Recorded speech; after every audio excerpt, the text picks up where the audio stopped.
Es que yo no creo que los jueces del Tribunal Supremo dicten sentencia en función, como sí está claro que ha hecho el fiscal general del Estado, que es actuar por razones políticas. ¿Y cuáles son las pruebas que tú has asistido durante el juicio, Valentina? ¿A qué pruebas?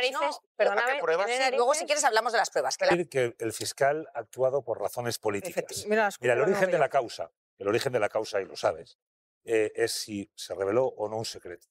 Que la UCO trabaja. La propia jurisprudencia del Supremo dice que ningún secreto es revelado si antes ha sido difundido por los medios de comunicación. Eso lo decía un auto en el que además participó Manuel Marchena, junto a Cándido Conde Pumpido. Después de todo esto, aquí nos encontramos con una causa que no debió jamás llegar donde ha llegado. Porque el propio Alberto González Amador es el que airea inicialmente el correo. Y el que airea que está en una negociación por un acuerdo de conformidad. Por lo tanto, el secreto ya fue revelado. Dices que el fiscal yo te puedo contar que tengo no te he cáncer terminal, interrumpido en ningún momento, por favor. No te he interrumpido en ningún momento. Dices que actúa por razones políticas. Además de que es Alberto González Amador el que airea ese correo electrónico, por lo tanto renuncia a ese derecho al secreto porque él lo comunica.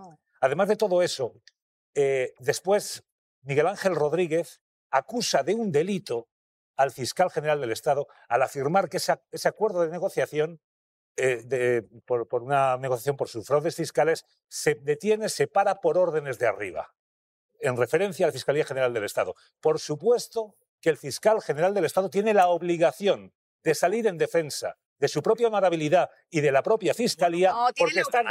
Mira, tiene la prueba de lo del Supremo. Te he interrumpido en algún momento. Calma. Tanto respeto que pedís a las opiniones, por favor.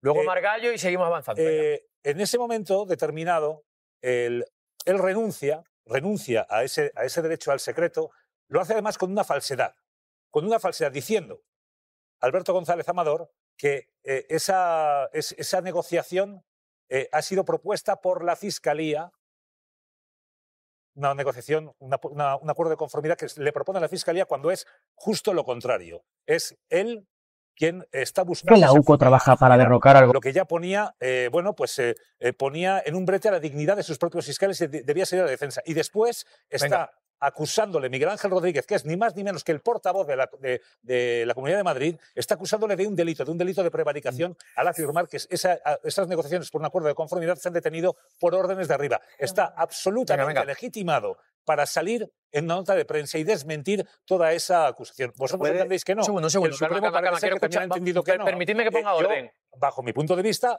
os digo que sí, que está absolutamente legítimo. Venga. De ministros, etcétera. Porque la sala segunda del Supremo está controlada por cochinos fascistas, jueces con togas apolilladas que vienen de Franco, que levantan el brazo al aire y cantan el cara al sol. Pero, y es comprensible, o sea, es que... Robert Jackson, somos infalibles porque somos los últimos, no somos los últimos porque seamos infalibles. Con lo cual, la infalibilidad no es inherente al Tribunal Supremo. Por supuesto que no, y se pueden equivocar. Y tal vez se hayan equivocado. Y tal vez hayan incurrido en una nulidad por contaminación objetiva en esta causa, porque 5 de los 7 jueces que han acabado sentenciando se pronunciaron sobre la admisión de la causa y, por tanto, sobre la imputación del fiscal general. Puede que se haya conculcado los artículos 24 y 25 de la Constitución. Veremos, porque esto solo acaba de empezar. Urreiztieta. Nos entendemos. Aquí se ha filtrado algo si se vulneran los derechos fundamentales, peligroso, sobre todo dicho por la presidenta. El primero que ha filtrado ha sido el Tribunal Supremo, un fallo sin dar a conocer la sentencia, lo cual una sentencia histórica a todo un fiscal general del Estado. ¿Esto es habitual, Campos? ¿Tú qué sabes de Absolutamente no. ¿Esto no es habitual? No, y además José Manuel García Margallo es un gran aficionado al Real Madrid. Mañana juega Real Madrid. Fundamentalmente lo que sí es doctor en Derecho. Sí, lo sé. Pero es que voy a poner un simple ejemplo. Es lo que estamos hablando, ser del Madrid si mañana te enteras del resultado del Real Madrid-Elche, antes de ver, como haces muchas veces, que primero vienes aquí, no me digáis el resultado porque luego voy... la gente no sabe eso, pero cuando coincide con el Madrid, Margallo nos pide que no le digamos si te cuentan el resultado, a que ya no ves el partido o lo ves con más desgana. Pues aquí... No creo que haya sido a propósito, pero desde luego se consigue o se puede conseguir el papel de anestesiar a la sociedad. Si das el fallo, das el resultado del partido, pero no das la argumentación jurídica, pues entonces a lo mejor después no tienes tanto interés, la sociedad no tiene tanto interés en estudiar la argumentación que ha servido para esta condena. Tal vez sea, porque la argumentación no es demasiado sólida. Española la que ha juzgado este asunto, 7 magistrados con la máxima cualificación, tuvieron 2 de ellos la oportunidad, nada menos que en el caso Gürtel, de haberle prestado un gran servicio al Partido Popular en la condena más severa, más contundente que ha recibido, que fue la de la primera etapa del caso Gürtel, donde hubo condenas de más de 50 años. Yo tengo la confianza y la esperanza como ciudadano de que la sentencia esté bien fundamentada y luego, efectivamente, pues ya entraremos en debate, ¿no? Que no salvaron a nadie en la Gürtel en todo el proceso, estás diciendo. ¿El qué? Esos magistrados que no salvaron a nadie en la Gürtel en todo el proceso. Bueno, yo creo que el resultado para el Partido Popular fue devastador, ¿no? A un juez, ¿no? Ya había sido, Esteban. El problema es que, o sea, la situación es que cuando se produce la sentencia, la ratificación de la sentencia por parte del Tribunal Supremo, ya se había producido con anterioridad la caída del gobierno de Rajoy, que fue con la sentencia de la programa de la Gürtel lo hicimos ya. Vamos.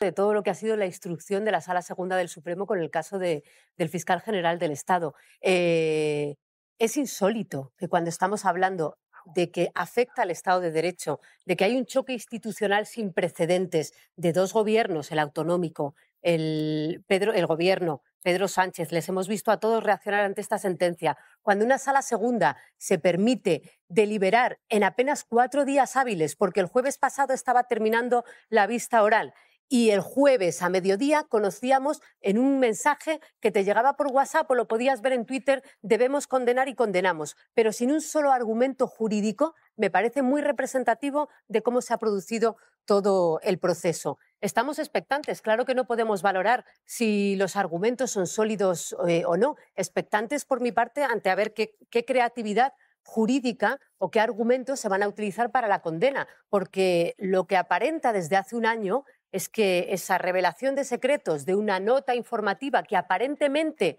y cito textualmente, no tenía delito porque los hechos conocidos ya se conocían por todo Quisqui.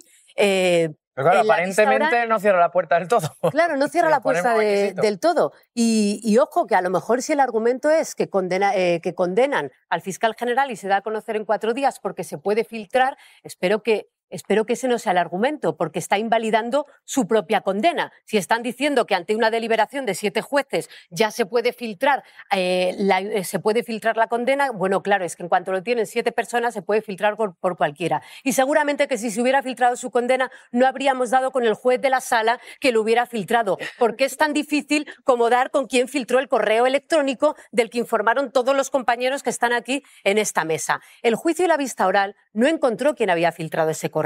No lo encontró por parte de la UCO. Nos enteramos durante la instrucción que el fiscal general del Estado no borró su correo electrónico hasta 2 meses después de que le vaciaran el despacho en un registro también insólito.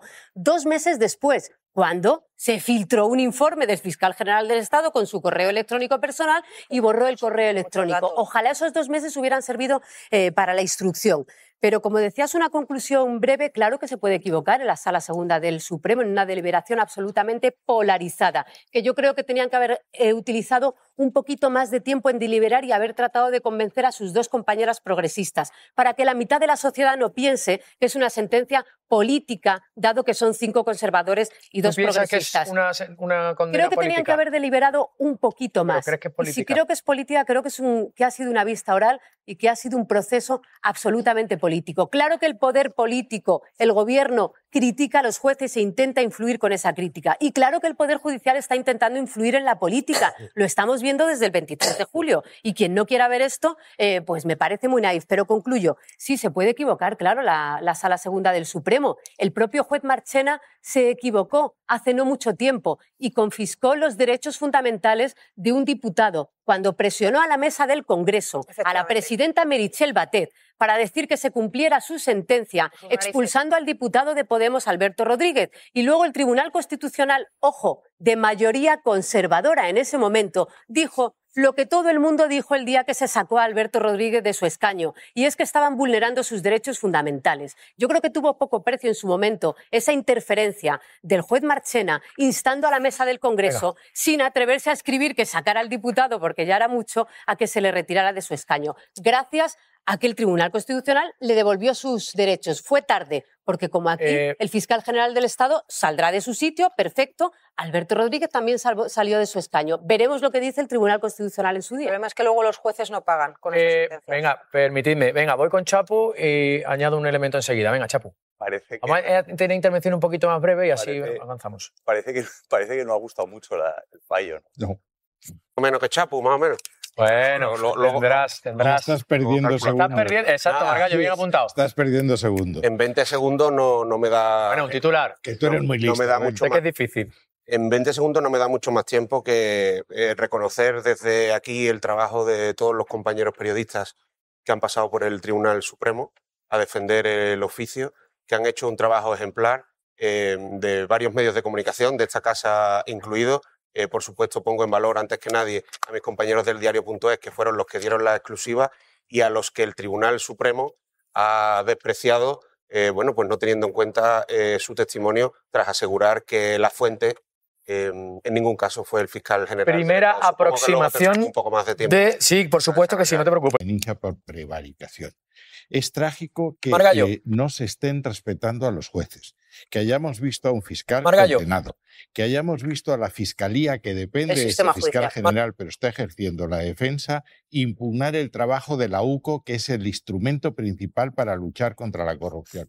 Eso es lo que es dramático y eso es lo que se lee en los periódicos extranjeros. La reacción de Ayuso a mí me parece dentro de lo esperable, teniendo en cuenta que su principal misión es intentar echarle un cable, lógicamente, a su pareja, porque no olvidemos que el origen de todo este caso, que es que no lo hablamos porque la operación política diseñada desde la Comunidad de Madrid, con Miguel Ángel Rodríguez y sus bulos al frente, ha sido un éxito. No hemos nombrado ni una sola vez, no sé si llevamos hora y media, 2 horas de programa, que todo esto viene porque la pareja de la presidenta de la Comunidad de Madrid es un presunto defraudador fiscal que falsificó facturas para pagar menos impuestos, siendo ya pareja de la actual presidenta de la Comunidad de Madrid. Dicho esto, yo entiendo que es legítimo que haya quien se alegre de esta condena, pero solo se pueden alegrar los que tengan un interés lesivo contra el gobierno,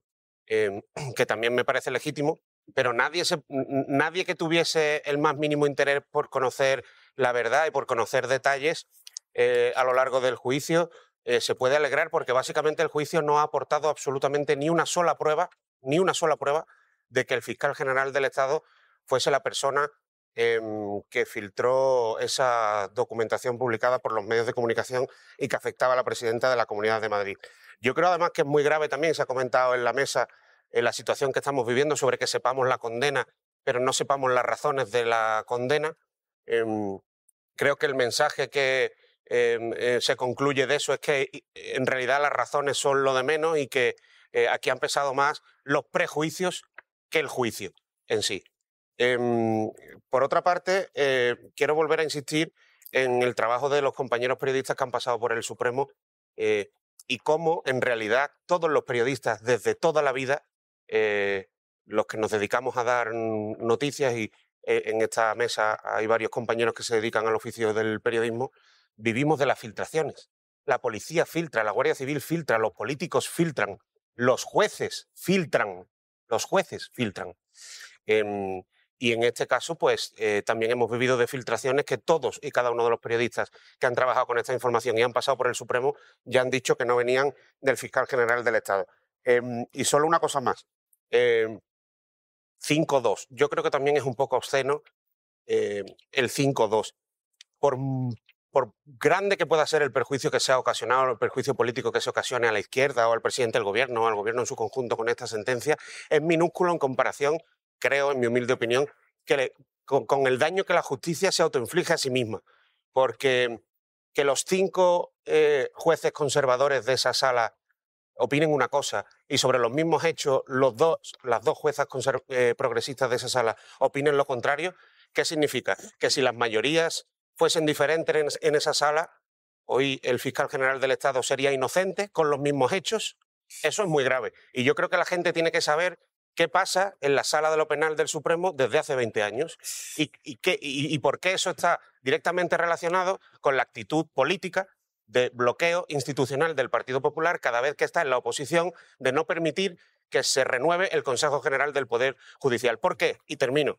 Venga, sí. Porque termina. son los vocales del Consejo General del Poder Judicial quienes proponen a los magistrados de la Sala de lo Penal. Y desde hace 20 años, desde el gobierno de José María Aznar, la Sala de lo Penal del Tribunal Supremo está copada en su inmensa mayoría de magistrados vinculados a los vocales propuestos por el Partido Popular. El gobierno, porque el gobierno ha decidido hacer del fiscal general del Estado algo casi patrimonio, ¿no? ¿De quién depende de mí? Pues si depende de mí, claro, parte de lo que se estaba juzgando ahí es una atribución. Cuando el fiscal general del Estado defiende a todos los españoles, no tiene lógica que todo un fiscal general que tiene que defender a cualquier español, sea quien sea, y a todos nosotros en cualquiera de los casos, no pase por el mismo rasero. Por eso la igualdad ante la ley.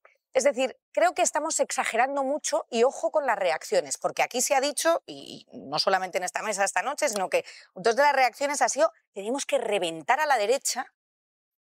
Cuidado con ¿no? intentar tener unas reacciones que sean hay que reventar a la derecha como si todo un Tribunal Supremo, dices, Monrosi, desde hace 20 años, es decir, todos los fallos que ha tenido el Tribunal Supremo, que es la última de las instancias a las que dependen los ciudadanos españoles, lo que le estamos diciendo a los ciudadanos que han sido un montón, luego revocados, Valentina, luego revocados. Por la sentencia a la regla. Todo aquel que ha pasado por el Tribunal Supremo desde hace 20 años, estamos diciendo que yo no he dicho eso. Yo he dicho ¿puede que sospechar sobre...? Yo he dicho que en esta sentencia hay 5 jueces conservadores, 2 juezas progresistas y simplemente esa...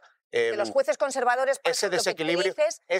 Jueces conservadores nombrados pero y propuestos por ejemplo, por vocales nombrados a dedo por el Partido Popular en el Consejo General del Poder Judicial, que por eso tampoco hace falta ser un premio Nobel para entender por qué el Partido Popular, cuando está en la oposición, bloquea el Consejo General del Poder Judicial, porque tiene un interés explícito en esto. Desde hace 20 años, desde los gobiernos de José María Aznar, la proporción entre jueces conservadores y jueces progresistas en la Sala de lo Penal del Supremo, aquí hay compañeros que se dedican a hacer tribunales, es absolutamente... El hecho de que seas conservador o progresista como juez no quiere decir que seas... No, pues en esta sentencia 5-2. Por favor, pero vamos a aclarar eso.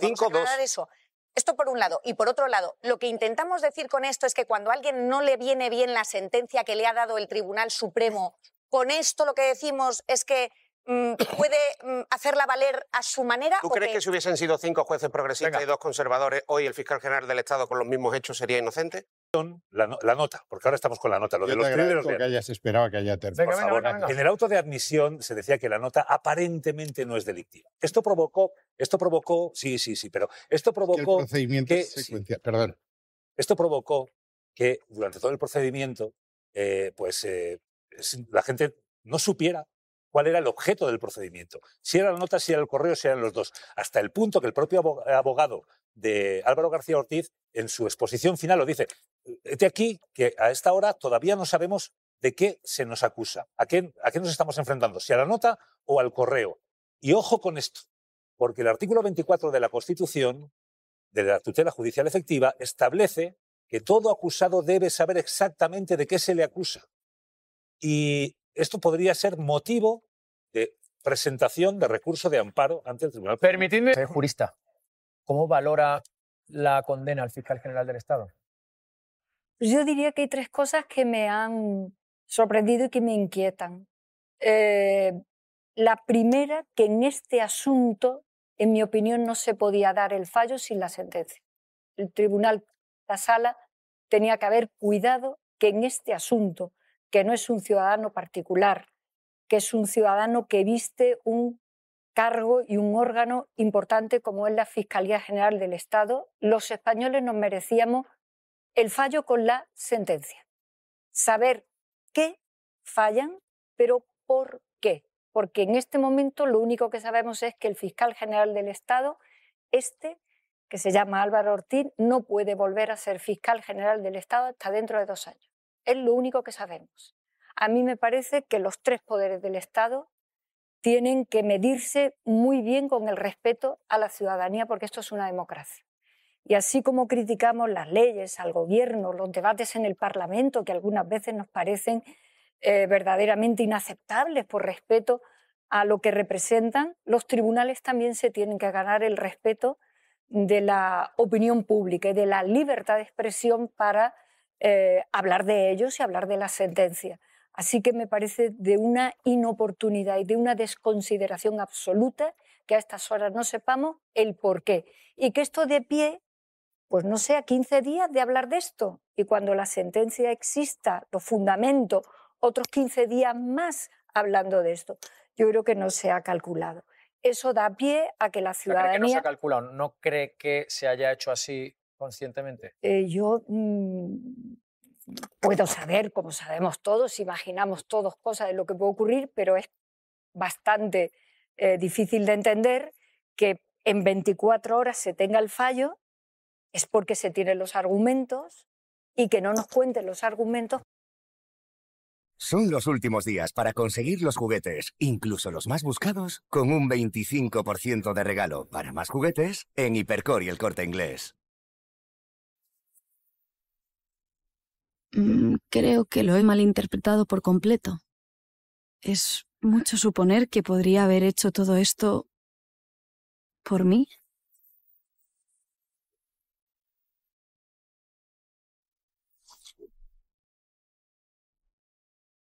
Got to Be, juntos por ti.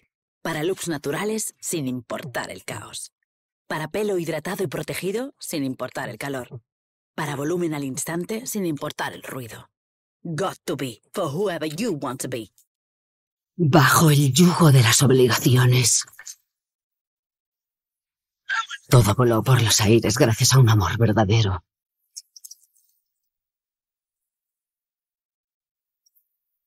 Y vuelves a la realidad mientras esperas que acabe la secadora. Audible, tu imaginación es libre cuando escuchas. Las aplicaciones pueden ayudar a los adolescentes a conectar, aprender y crear. Sin embargo, los padres deberían poder elegir a qué servicios digitales pueden acceder sus hijos.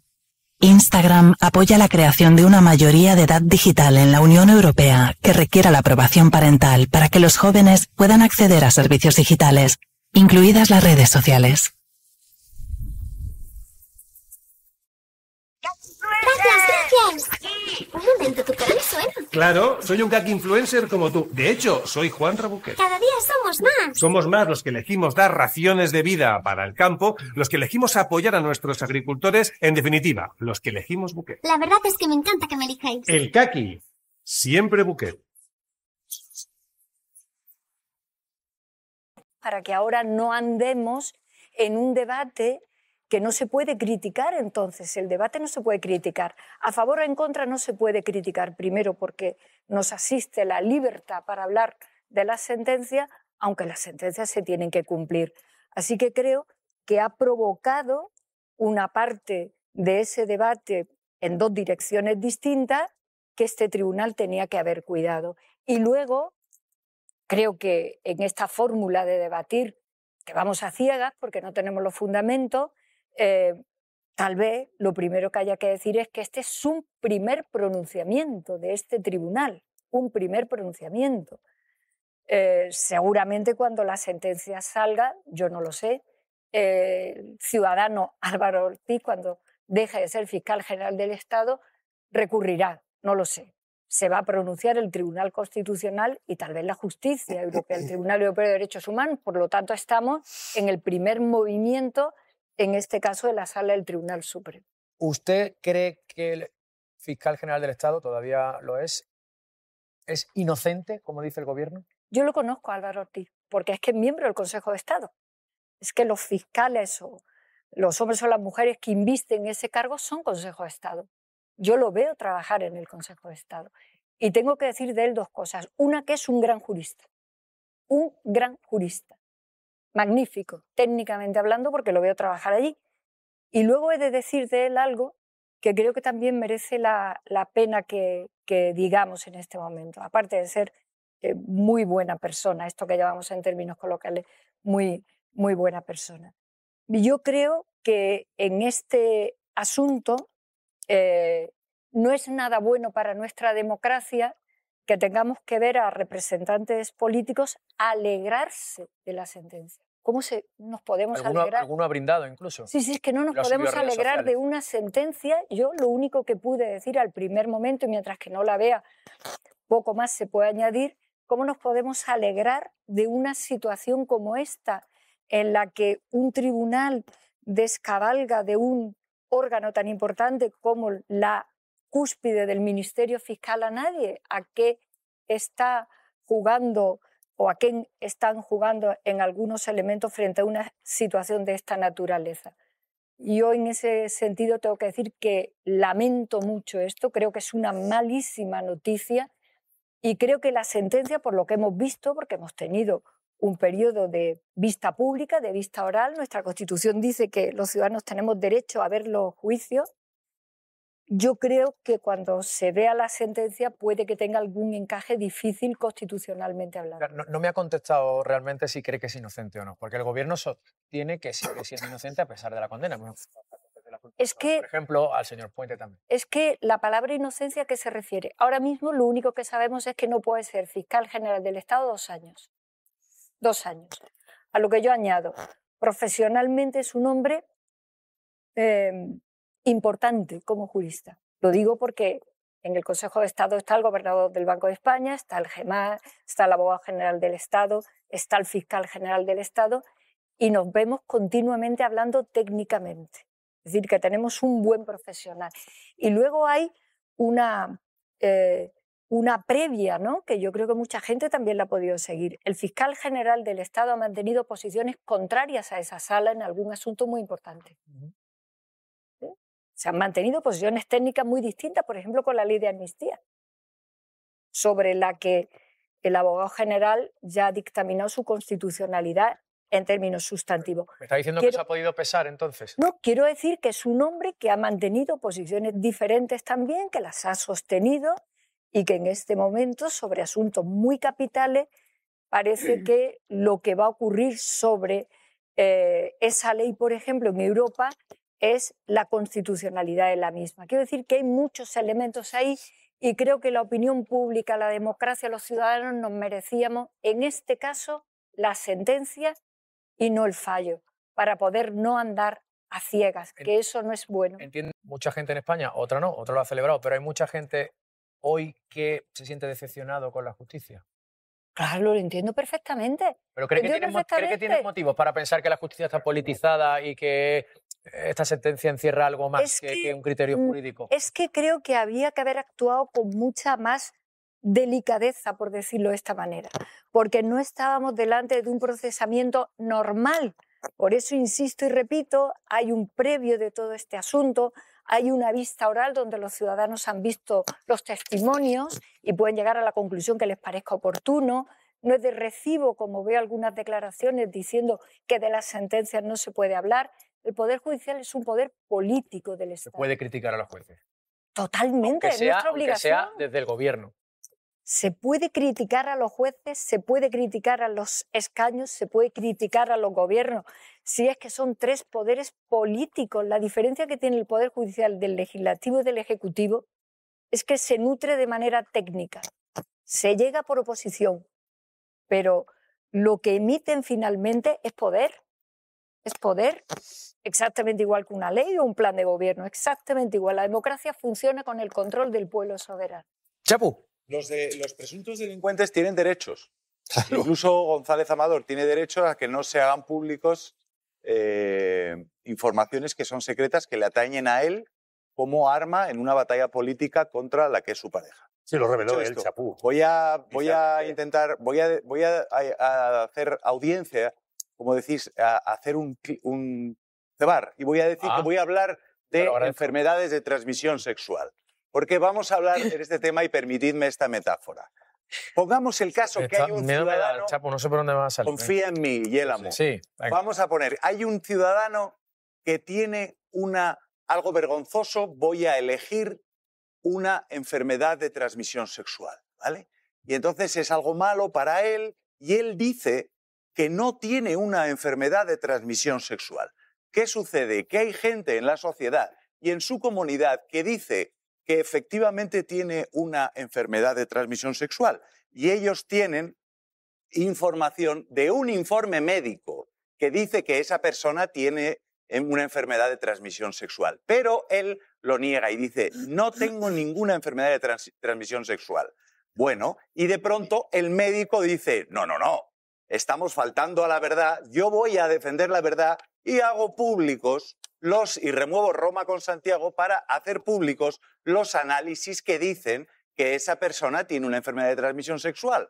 Con lo cual, ese médico está rompiendo y haciendo pública una información que debía custodiar en todo momento.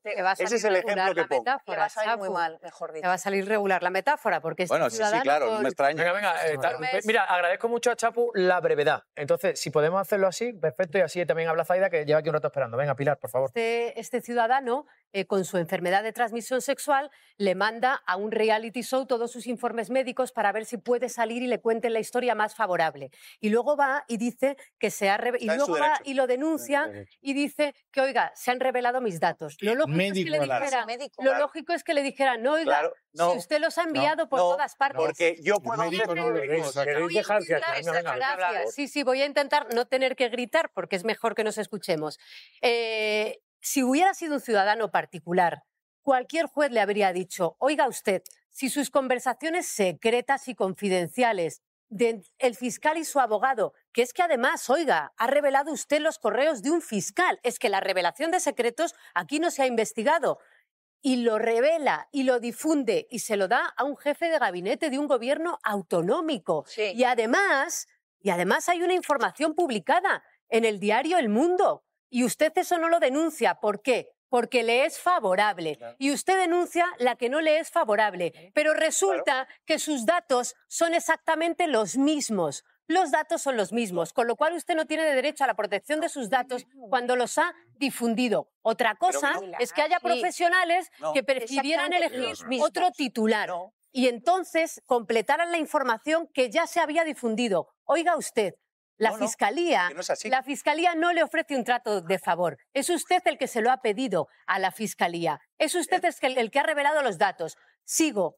El Tribunal Supremo, uno no puede fallar en la revelación de sus en la sentencia que citaba Miguel Ángel Campos, una sentencia idéntica que afectaba a Pedro Morenés y a una nota de prensa con datos de un militar, dijo el señor Marchena. Y dijeron dos magistrados que ahora acusan al fiscal y condenan al fiscal general del Estado que el derecho a la libertad de prensa y el derecho a la información pesaban sobre los datos que se habían publicado en esa nota de prensa. Yo espero que cuando conozcamos y se dignen, igual la están redactando ahora, escuchándonos a todos los argumentos, cuando se dignen a redactar esta sentencia, porque ni siquiera estaba redactada como habían reconocido el pasado jueves, digan ¿por qué la nota de prensa, si ahí estaba el hecho delictivo, por qué vino después de todo esto entonces registros de 10 horas al fiscal general? ¿Por qué los correos? No, lo que ocurre es que durante toda la vista no han encontrado cómo poder encontrar la vulneración de revelación de secretos y se han tenido que ir al minuto cero donde dijeron que no la había. Y van a tener que justificar, espero, por qué el derecho de prensa en unos casos sí se antepone y en estos casos no solo se ha desprestigiado el testimonio de los compañeros, sino que se ha antepuesto unos datos que ya eran públicos sobre el derecho a la información. Se ha judicializado y textualmente podemos llegar a un acuerdo si usted es decir, ninguno de esos tres elementos que componen la información son falsos. Y en nuestra información figura que la iniciativa parte del novio de llegar a un acuerdo, nadie paga 400.000 euros si no es para alcanzar un acuerdo, y en el primer párrafo de la información figura que el novio de Ayuso quería un pacto de conformidad, que quería cerrar el asunto con un pacto de conformidad. El pacto de conformidad no puede producirse por la vía administrativa. Pero si es que en cualquier caso... Calma, tres a la vez. Hablando de datos reservados. Son datos reservados que no molestan a González Amador. Estáis hablando los dos a la vez. Están los dos elementos. Que no se entiende, de verdad. 12 y 1 minutos. Zaida. Mira, el problema aquí es que cuando hablamos con las metáforas de las enfermedades de transmisión sexual se está utilizando una maleficencia, entre otras cosas. Primero, porque cuando se habla de las enfermedades de transmisión sexual, lo que no se dice es que precisamente el susodicho, que efectivamente está en su derecho, ya había divulgado los análisis clínicos. absolutamente había divulgado los análisis clínicos y se habían publicado además en chats de más de 200 personas. Sí, íntegro, estaba íntegro los correos. Aquí, a lo que se puede agarrar de manera vulgar y burdamente los magistrados, los 5 magistrados, con ese hilo fino con el que quieren hilar a lo mejor la sentencia, es decir que, bueno, que el entrecomillado de la nota, que por cierto aparentemente no tenía ningún tipo delictivo, ese entrecomillado le daba la oficialidad que faltaba. Porque sí, de esto sí que hay precedentes. Bueno, el problema es que esa oficialidad se la cargó alguien que se llama Miguel Ángel Rodríguez. Entre otras cosas porque fue responsable de filtrar para que se vertiera una versión positiva a favor de su cliente, particular, falsa, se encargó de romper esa oficialidad porque filtró precisamente esos correos. Y al filtrar esos correos, él, que a su vez los había divulgado con todo el derecho, el susodicho particular, el perdido, presunto, ya te veo. Venga. Las metáforas, pero no se habían publicado.